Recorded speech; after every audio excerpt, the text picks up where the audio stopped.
Nada, me presento, Belisario Sarabia Olmo, soy periodista agropecuario, desarrollo mi actividad en la provincia de Salta, en el NOA, porque quedarse en Salta es medio corto, y bueno, quiero agradecerle a Presid primero el dar este espacio y darle este espacio a una región tan importante como es el NOA. Sabemos que los vínculos de APRESID con el NOA son incipientes, siempre están los dirigentes de APRESID tratando de llegar, falta un poco quizás de respuesta por parte de los productores de mi región, pero la verdad que es un gusto tener el espacio dentro de este congreso virtual, congreso que nos obliga a una nueva forma de comunicación, a una nueva forma de modalidad, pero estaba pensando en los últimos minutos que la verdad que hay que felicitarlos porque uno puede interactuar y puede tener toda la posibilidad de hacer las cosas casi como lo hacía durante los presenciales, lógicamente sin el calor humano del cara a cara o del persona a persona. Tengo el gusto, está en pantalla, de conversar con Pablo López Anido. Él es productor APRESID, está en Santiago del Estero. Bueno, él ya nos va a contar en Banderas, y bueno, la idea es poder conversar un poco sobre los temas referentes al NOA que se trataron ya en el Congreso de APRESID. Pablo, ¿cómo andamos? ¿Qué tal? ¿Cómo va? Buen mediodía. Bueno, ¿Todo muchas bien? gracias. Acá. ¿Te animás teníamos en la introducción, me contabas un poco, estás en Bandera, en Santiago del Estero, ya hace un tiempo. Sí, yo soy ingeniero agrónomo y soy productor de acá de Santiago del Estero, del sudeste de Santiago del Estero. Eh, Más precisamente resido en la localidad de Bandera y produzco, digamos, en torno a la localidad de Bandera. Soy miembro de la Chacra Presid, soy miembro fundador de la Chacra Presid, y bueno, tengo vínculos con la Presid desde hace muchísimos años. Y bueno, y también de alguna manera, como mis inicios profesionales se dieron en Tucumán, tengo bastante vinculación y bastante afecto con todo lo que es Tucumán, con lo que es el NOA en general. Mi formación se ha dado ahí y bueno, sigo manteniendo bastantes vínculos con la Estación Experimental Obispo Colombo. Pablo, te tengo que preguntar cómo es ser un productor APRESID en el norte del país. Mira, bueno, la verdad que el norte del país tiene desafíos muy grandes. Eh, digamos, todo lo que nosotros conocemos del tema relacionado con los costos, los fletes, las variabilidades. Tenemos, por un lado, muchísimas oportunidades que creo que ahora de cara al futuro van a ser muy importantes aprovechar estas oportunidades, porque realmente tenemos una variedad de cultivos enorme, digamos, por los márgenes térmicos que tenemos de producción, digamos, por los días de producción fotosintética que tenemos. En algunas zonas, en la mayoría de las zonas, o dependiendo, esto es muy heterogéneo, tanto en Tucumán como en el resto de Santiago del Estero, la disponibilidad de agua puede variar y es la mayor limitante que tenemos, es el desafío más grande, sobre todo algunas áreas, digamos, más del este de Tucumán, en Salta pasa lo mismo. Y en Santiago del Estero, acá, sumado a eso, que tenemos zonas, digamos, donde en el invierno se registran muy pocas precipitaciones y en verano los años son muy heterogéneos. También otro desafío grande que tenemos, que en algunas zonas de las que estoy yo, por ejemplo, tenemos el tema de Napa como un elemento del paisaje que va creciendo año a año. A pesar de las secas, digamos, por ahí algunos años baja la napa, pero en general se ve una tendencia a la alza en la napa que ocasiona algunos problemas. Y bueno, sé que en algunos lugares más reducidos de Tucumán, en el sur de Tucumán, también hay algunos temas parecidos vinculados con la napa. Eso puede ser un problema para algunos años o puede ser una oportunidad. Entonces, se da una mezcla de situaciones que pueden generar oportunidades, que hay que innovar, que hay que cambiar. Y después también tenemos años, digamos, con muy bajas precipitaciones, donde los costos nos superan, que es algo que se está viviendo también en el NOA en general. En los últimos años los costos de producción, el rendimiento de independencia ha sido demasiado alto y en muchos casos la producción no alcanza a suplir los costos. Pablo, este escenario es el escenario ideal para los paquetes tecnológicos que APRESID viene imponiendo, viene trabajando, en los cuales viene evolucionando, sin lugar a dudas, ¿no? Sí, sí, sí, yo creo que sí. Creo que un poco APRESID siempre tiene que estar pensando en la producción del mañana, en ser más sustentable, lo que ha hecho siempre como institución, y lo debe seguir manteniendo. Y para adelante se ve un desafío grande, y sobre todo en el norte, digamos, ¿no? Creo que tratar de intensificar es un desafío muy grande en las zonas donde los inviernos son muy secos, sin duda. En el norte se está trabajando, la estación experimental realmente está haciendo mucho en ese tema.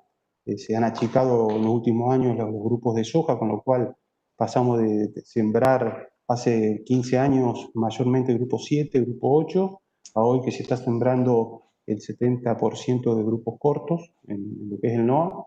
Acá en la zona de bandera también, digamos, se marca claramente esa tendencia, y eso nos permite a lo mejor poder liberar un poco más de agua, digamos, para poder trabajar más con cultivo de servicio. De todas maneras, la diversificación en la producción, para mí, digamos, es indispensable, o sea, es muy difícil, pero es indispensable, tenemos que salir sí o sí si queremos ser sustentables, y bueno, hay un montón de posibilidades que en este Congreso.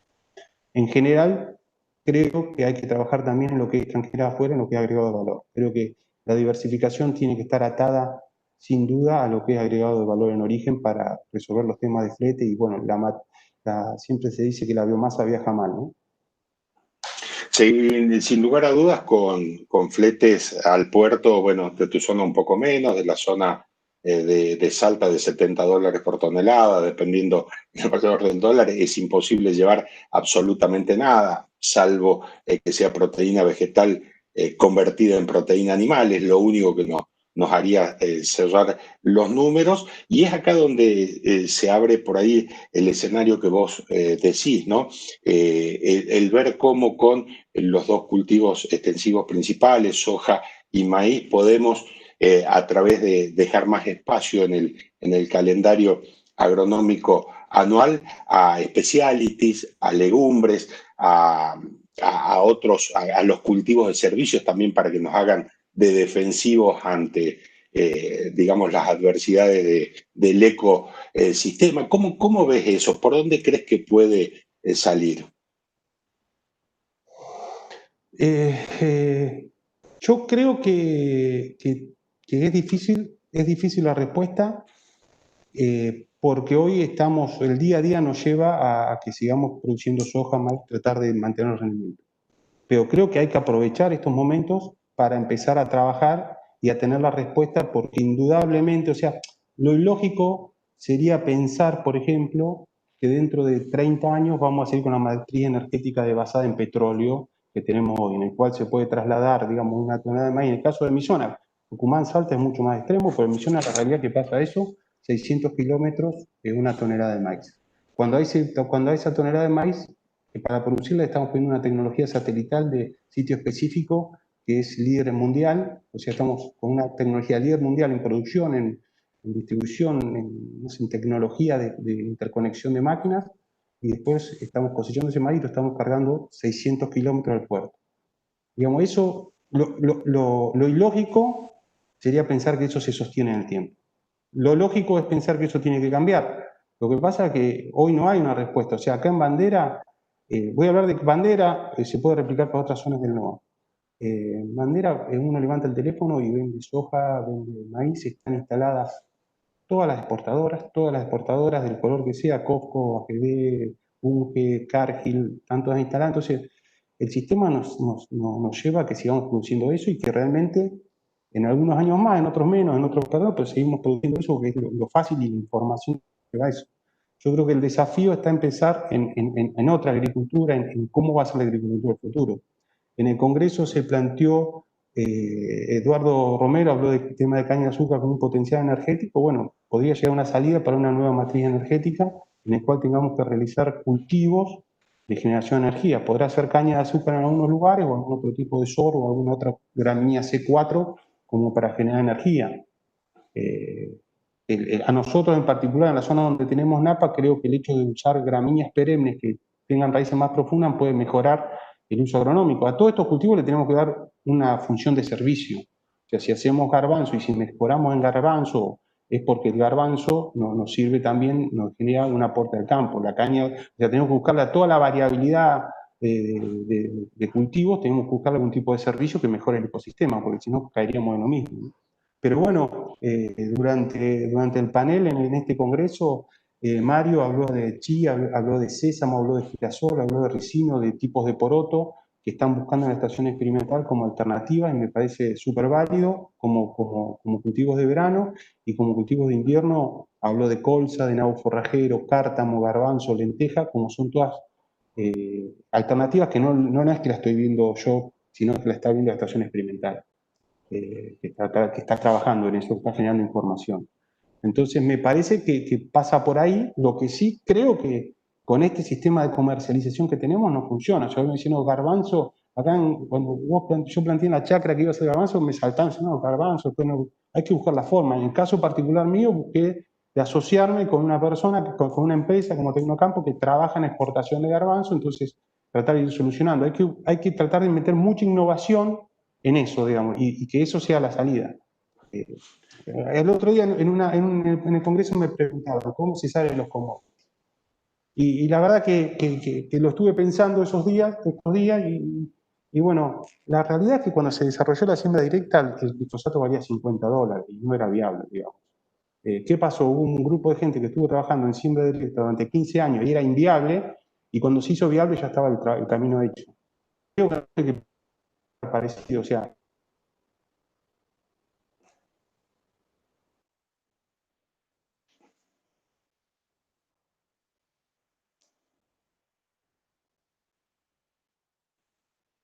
en Ahí cultivo. te-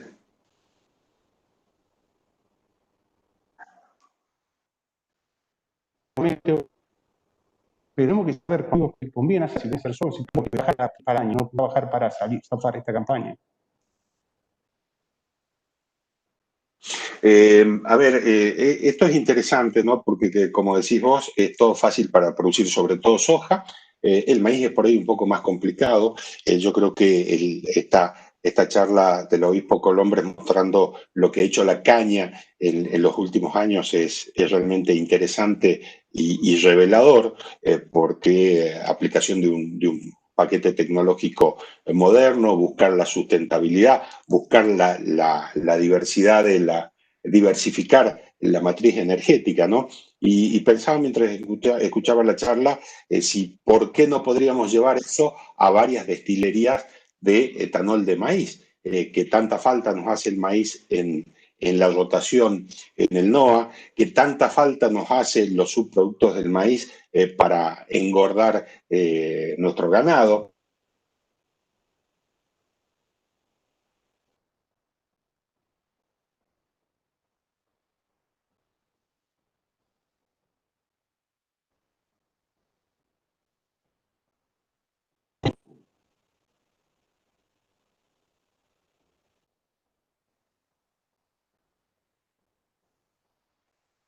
O en un 15. Dios quiera que la ley de combustible, a ver, no se me han perdido. Estamos ahí. Sí, ¿podés repetir? Se cortó un poquito lo último. ¿Podés repetir, por favor? ¿Puede ser? Sí, no, decía, no sé si ahí estamos o no. No, ahí está. Ahí estamos. No, A ver. decía la importancia de poder por ahí sumar también el maíz a esta, entre comillas, revolución de los biocombustibles para el norte, ¿no? Que en la zona núcleo están muy bien asentados, pero acá en el norte no, nos hace mucha falta y no la tenemos, ¿no? Ahí hace falta por ahí quizás una decisión del Estado. Y después me quedo muy enganchado con lo que decís vos del tema de la comercialización, porque tenemos dos problemas con los cultivos, por llamarlos de alguna manera, alternativos a lo que es soja y a lo que es maíz. Por un lado, el tema de un paquete tecnológico no tan fuerte o no tan moderno como el que tienen hoy la soja y el maíz. Y acá hablamos de semillas, o sea, de genética de semillas, de insumos, de fitosanitario. Y por el otro lado, ¿qué hacemos después? ¿Qué hace Pablo con su garbanzo? ¿Qué hace Juan en el norte con su poroto alubia? ¿Cómo comercializamos la chía? ¿No? Me da la sensación que le tenemos que poner mucha cabeza a eso, porque la oportunidad estoy casi seguro que está, pero cómo nos juntamos y buscamos sustentabilidad en la comercialización, cómo buscamos que las empresas también de alguna manera se involucren más en estos cultivos que evidentemente para ellos son menos rentables, pero que nos hacen al todo, digamos, del sistema productivo, ¿no? Sí, sí, sí, que ese gran problema. Yo siempre veo algunas otras cuestiones. La innovación tecnológica se va dando y va avanzando en algunas áreas en el cual hay que estar atento a eso, porque genera, me refiero en cuanto a que agregar valor. Me refiero a un ejemplo concreto, digamos, antes del maíz no se cosechaba y se cosechaba la espiga, no estaba inventado, digamos, la plataforma maicera. Entonces se Uh cosechaba el -huh. maíz, se hacían las trojas y después se había la trilla de maíz de separación del marlo y del grano era un proceso aparte del que se hacía en el campo. O sea, cualquiera podría pensar en ese momento que ese era un proceso industrial. Pero apareció una innovación, que es el cabezal justamente maicero, que hizo que ese Maicero. proceso lo haga la cosechadora. Entonces, el productor antes cosechaba espiga de maíz y de golpe empezó a producir granos de maíz. Eso fue un avance tecnológico que se van dando y ese mismo tipo de avance tecnológico se puede dar en los procesos de agregado de valor. Digamos, antes a lo mejor se pueden generar molinos o generar elementos de agregado de valor con más tecnología que tengan menor costo y que estén al alcance de los productores. Otro ejemplo que yo siempre menciono es que si uno viene acá a las oficinas, encuentra 4 o 5 impresoras, impresoras láser, imprimen en color, que hacen fotocopias. Si alguien 30 años atrás hubiera venido a estas oficinas y hubiera visto eso, hubiera pensado que esto es una imprenta, que no es una empresa Uh que -huh. trabaja en el agro. La tecnología que hizo que eso ahora está al alcance nuestro y nosotros podemos imprimir cuando queremos. Tan solo 30 o 40 años, eso de es cuando nosotros los productores nos endeudamos aparentemente para la compra de insumos o compramos maquinaria como puede ser una cosechadora, un fumigador de $250.000, una cosechadora de $500.000, $600.000 con alta tecnología. Eso lo hacemos permanentemente sin pensar y cuando a lo mejor con esa inversión podemos hacer algo de agregado de valor y en lo cual en vez de pensar en sembrar, no sé, 15.000 hectáreas, sembramos 7.000 y agregamos valor a una parte. Eso son cosas que van pasando y hay que estar atentos. Es decir, bueno, ¿qué innovación tecnológica hay para que a mí me permita mejorar la escala? Y con respecto a la comercialización, igualmente hay que variar, digamos, hay que cambiar, hay que pensar en una economía, hay que pensar en una economía de repetición con certificaciones. O sea, si bueno, hacemos un proceso de la misma manera y después otra empresa se encarga de comercializar, o sea, pasar de la economía de escala a la economía de repetición. Eso creo que es clave y por ahí va a pasar también, porque aparte en la repetición de la pequeña escala es mucho más fácil de proveer energía.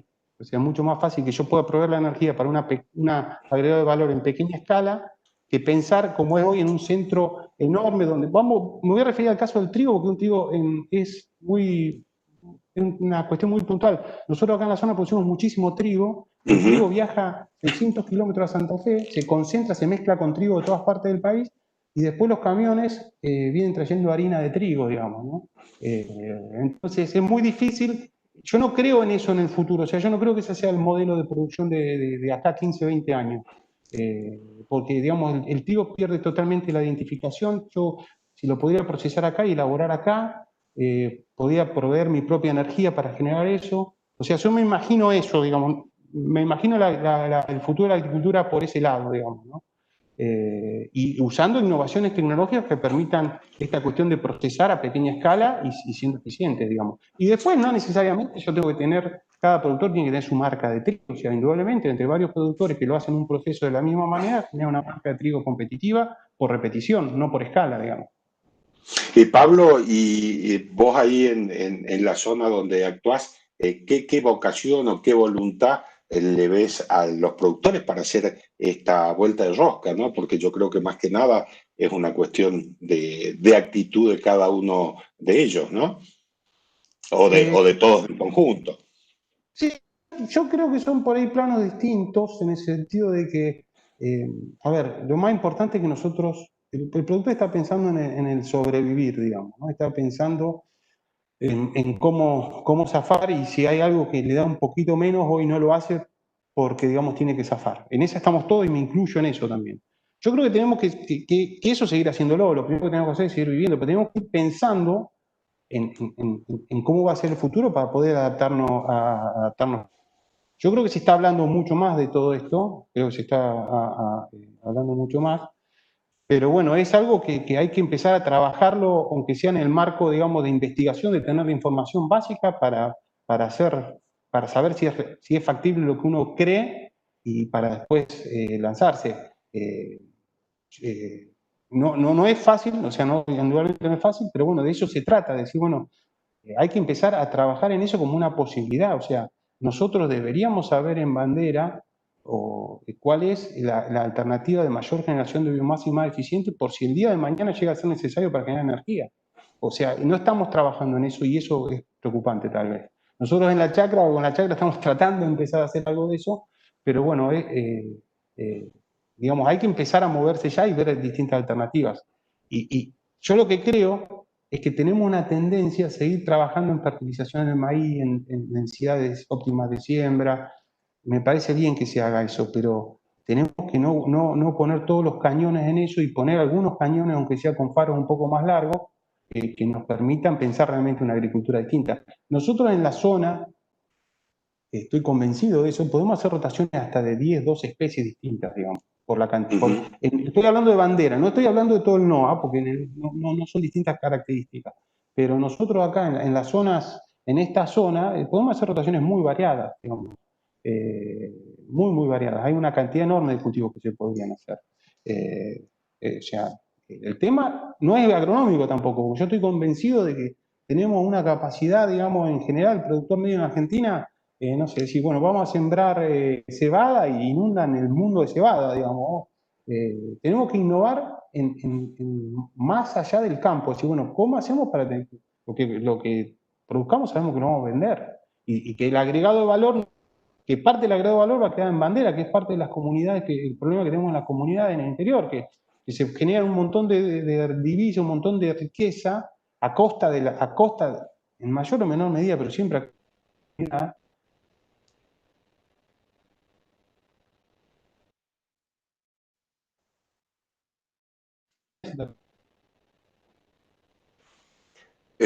Pa- Ahí te hemos perdido un poco, Pablo.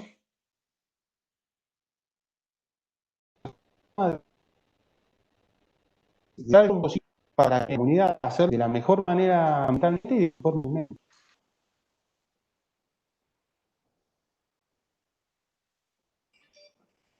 Pablo, ¿cómo ves los sistemas mixtos o la incorporación del sistema mixto para sumar sustentabilidad a nuestra región? No, me parece, obviamente, es una alternativa muy buena. Eh, no es algo en lo que yo trabaje directamente, pero me parece una buena alternativa, sí. O sea, creo que los sistemas mixtos hay que ver la capacidad que tenemos. La zona es muy grande y hay que ver cuál es el límite de eso, pero indudablemente hay experiencias en Tucumán muy buenas de feedlot que aprovechan, digamos, hacen una economía circular muy buena del aprovechamiento de los residuos del feedlot, de generación de etanol. Hay casos exitosos que son admirables, digamos. Acá en la zona se está instalando un criadero de cerdos grandes, digamos, y también creo que esas cosas suman, sin duda, es una forma de agregar valor, digamos, sin duda, sin duda. La pregunta a mí, lo que por ahí la duda que por ahí me genera es la única forma, digamos, no, me da la sensación que tiene que haber más formas, digamos, que no puede ser esa la única, tiene que ser una más entre, entre otras opciones, digamos. Pero sí, sin duda que es valiosísimo, digamos. Sería muy bueno. Y tu mirada sobre los cultivos de servicios, que vos sabés que por lo menos acá en el NOA recién están haciendo sus primeros pasos, son adelantados aquellos los que los hacen, pero que creo que brindarían un servicio ambiental muy, pero muy importante al sistema, ¿no? Sí, nosotros, bueno, en la zona en particular estamos haciendo cultivos de servicio de algunos productores desde hace más de 10 años. En la chacra empezamos a trabajar, a tener información concreta de los niveles de supresión de maleza, de aporte de carbono, de aporte de nitrógeno de 2014. Y es algo que en la zona se está difundiendo bastante. Eh, lo veo bien, creo que es lo máximo que podemos hacer en agronomía sin cambiar lo que producimos. O sea, el máximo esfuerzo que podemos hacer para seguir produciendo soja y maíz es hacer un cultivo de servicio para poder seguir siendo producción de maíz. Desde ese punto de vista, solamente lo veo limitado, digamos, porque creo que el peligro que corren los cultivos de servicio en la zona donde se están difundiendo, como el cultivo de servicio es una tecnología de proceso. ¿Qué significa que es una tecnología de proceso? Que es una herramienta que en determinado momento funciona muy bien. Pero a diferencia de una tecnología de insumo, porque el insumo se aplica y se ve el margen de ganancia que genera el insumo y si justifica, se sigue usando, digamos. ¿Sí? O sea, si yo invierto en un insumo, si yo invierto 3 y gano 5, y gano 5 me conviene usar el insumo, entonces le voy metiendo más insumo y no tengo por qué no usar el insumo. El cultivo de servicio tiene que ver de otra forma, digamos, no se puede pensar en el cultivo de servicio como una tecnología de insumo. Entonces, por ejemplo, nosotros en la zona de cultivo de servicio que en algunos ambientes anda un espectáculo que es el Melilotus.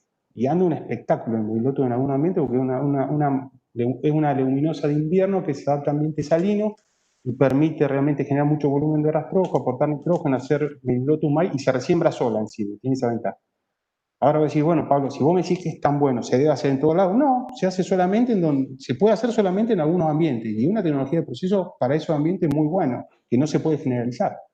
Entonces, otra cosa, en el norte es muy importante, tampoco nos focalicemos solamente en vicia y en centeno, porque nosotros tenemos cultivos C4 que podrían ser de servicio. En algunas situaciones, volvemos a lo mismo, si bueno, se hacen todo, no. En algunas situaciones puntuales, por ejemplo, el tema de MOA, nosotros estamos haciendo un cultivo de servicio a MOA, que me parece muy bueno. Y si tenemos la posibilidad de hacer garbanzo o hacer poroto moon, que son, en el caso de poroto moon, es una leguminosa de un ciclo muy rápido, que en 95 días tenía cosecha. Nosotros en la zona sembrándolo el 15 de septiembre, lo cosechamos en diciembre, o sea que nos queda todavía tiempo para hacer un cultivo atrás de verano. Y bueno, y es un cultivo de renta. Entonces, lo veo bien el tema de los cultivos de servicio, pero hay que tener la mente abierta, es decir, diversificar. El cultivo de servicio no tiene que ser algo que me genere una monotonía en el campo, decir, bueno, no, yo siempre los maíces de segunda los vuelo con centeno porque siempre, y esto anda mejor, porque, digamos, creo que hay que ser lo más diverso posible. El objetivo debería ser, siempre durante la agronomía, siempre se habló de decir, bueno, hay que lograr el mayor margen bruto por hectárea, año. Eso es, yo creo que hay que pensar, decir, bueno, tenemos que lograr el margen bruto positivo más diverso posible, con mayor cantidad de elementos posible. Los cultivos de servicio aportan muchísimo, pero no tenemos que solamente focalizarnos en los cultivos de servicio. En la charla de Daniela, no me acuerdo si Mario o Fernando hablaba muy bien, es decir, en vicia en Tucumán, le está dando mejor resultado hacer garbanzo, guarda la semilla, que la vicia no, y le está dando mejor resultado hacer garbanzo que vicia. Entonces eso me parece fantástico. En ese sentido, si el garbanzo es mejor opción, hay que sembrar garbanzo, por más que por ahí a lo mejor el rendimiento después por el año muy seco no sea tan alto, ¿no? Pablo, no hemos...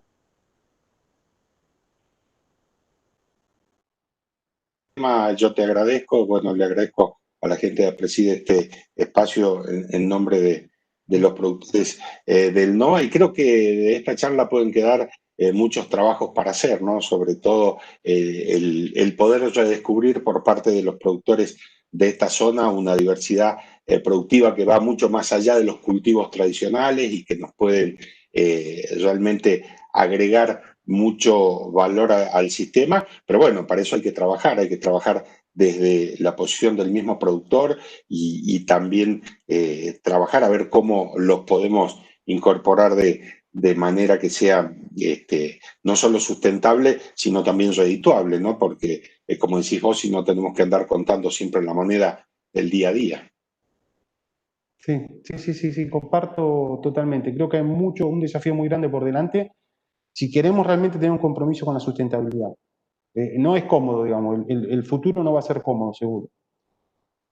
Gracias, Pablo. Bueno, no, gracias a vos, muchísimas gracias a vos. Bueno, Gracias. y gracias a todos los que nos estuvieron escuchando. Bueno, esperamos seguramente el año que viene vernos cara a cara. Bárbaro. Gracias.